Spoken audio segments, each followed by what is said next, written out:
రాజకుమారులు రాజకుమార్తెలు అవుతారు. So dear brother, dear sister, don't ever forget that you are the daughter of a king, that you are the son of a king. Hallelujah. రాజకుమారులు రాజకుమార్తెలు ఎలాగుంటారండి? అందరిలాగా ఉంటారా? అందరిలా ఉండరు. వాళ్ళ వాకింగ్ స్టైలు, వాళ్ళ టాకింగ్ స్టైలు, వాళ్ళ హ్యాబిట్స్, వాళ్ళ యాటిట్యూడ్స్, వాళ్ళ విధానాలు చాలా స్పెషల్గా ఉంటాయి. అందరిలో ఒకళ్ళగా ఉండడం చాలా ఇష్టం. కాలేజ్కి వెళ్తారు, ఫస్ట్ రోజు ఇంటర్ ఫస్ట్ ఇయర్లో జాయిన్ అవుతారు. అందరూ సినిమాకి వెళ్ళిపోతుంటే, అమ్మో నేను సినిమాకి వెళ్ళకపోతే ఏమనుకుంటారో, అందరిలా నేను ఈ లోక పద్ధతిలో పోకిరి చేష్టలు చేయకపోతే వీడేదో తేడా అనుకుంటారేమో, అందరిలా నేను గర్ల్ ఫ్రెండ్స్ని బాయ్ ఫ్రెండ్స్ని మెయింటైన్ చేయకపోతే నన్ను ఏమనుకుంటారో. You want to be one in the group. అందుకే చచ్చిన చేపలంట, dead fish flow go with the flow అంట. చచ్చిపోయిన చేపలు నీరు ఏ డైరెక్షన్లో వెళ్తే ఆ డైరెక్షన్లో వెళ్ళిపోతాయి. బ్రతికిన చేపలు మాత్రమే ఎదురీదుతాయి. దేవుని చిత్తము, దేవుని ఉద్దేశం మన పట్ల ఏంటంటే, చచ్చిన చేపల్లాగా నువ్వు లోకం వెళ్ళే దిక్కులో, లోకం వెళ్ళే డైరెక్షన్లో వెళ్ళడం దేవుని చిత్తం కాదు. He wants you to be special, he wants you to be unique, he wants you to be different. Hallelujah. అందరిలో ఉండడానికి పెద్ద గొప్పతనం ఏం అక్కర్లేదండి.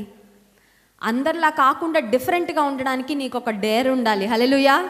యేసయ్య కూడా అంటున్నాడు, నిన్ను నేను ఏర్పరచుకున్నాను. I have called you out of darkness, I have called you out of the world. పాపంలో నుండి, లోకంలో నుండి, చీకట్లో నుండి నిన్ను వేరుపరుచుకున్నాను.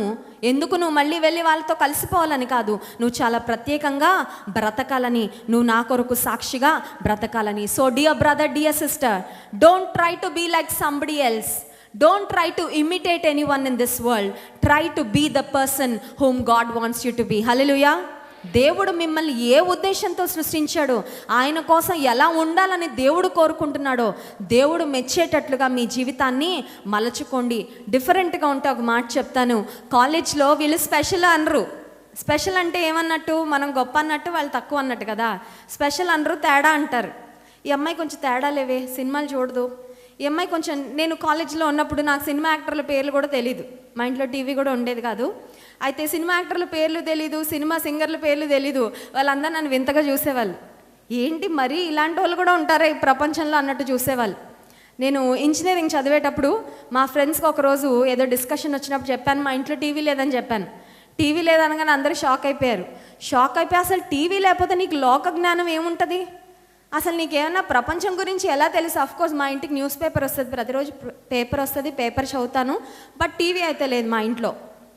అప్పుడు మా ఫ్రెండ్స్ కొంతమంది క్రిటిసైజ్ చేశారు, నీకు లోక జ్ఞానం ఏముంటుంది, చాలా అమాయకురాలు పాపం, ఈ అమ్మాయికి ఏమీ తెలీదు అనుకున్నారు. మా కాలేజ్కి క్యాంపస్ సెలెక్షన్స్కి టాటా కన్సల్టెన్సీ సర్వీసెస్ అని ఫస్ట్ అదే కంపెనీ వచ్చింది. It was my dream company. ఆ కంపెనీలోనే నేను జాబ్ తెచ్చుకోవాలని ఆశపడ్డాను. ఫస్ట్ కంపెనీలో 300 మెంబర్స్ స్టూడెంట్స్లో 30 మెంబర్స్ సెలెక్ట్ అయితే ఆ 30 మెంబర్స్లో వేసే నన్ను ఉంచారు. హల్లెలూయా. ఎవరైతే టీవీ బాగా చూసి లోక జ్ఞానం, అన్ని జ్ఞానాలు బాగా ఉన్నాయో వాళ్ళు సెలెక్ట్ అవ్వలా. లోక జ్ఞానం లేదు, దైవికమైన జ్ఞానం నాకుంది. దేవుడు నాకు సీట్ అనుగ్రహించారు. హల్లెలూయా. దేవుడు నాకు జాబ్ ఇచ్చారు.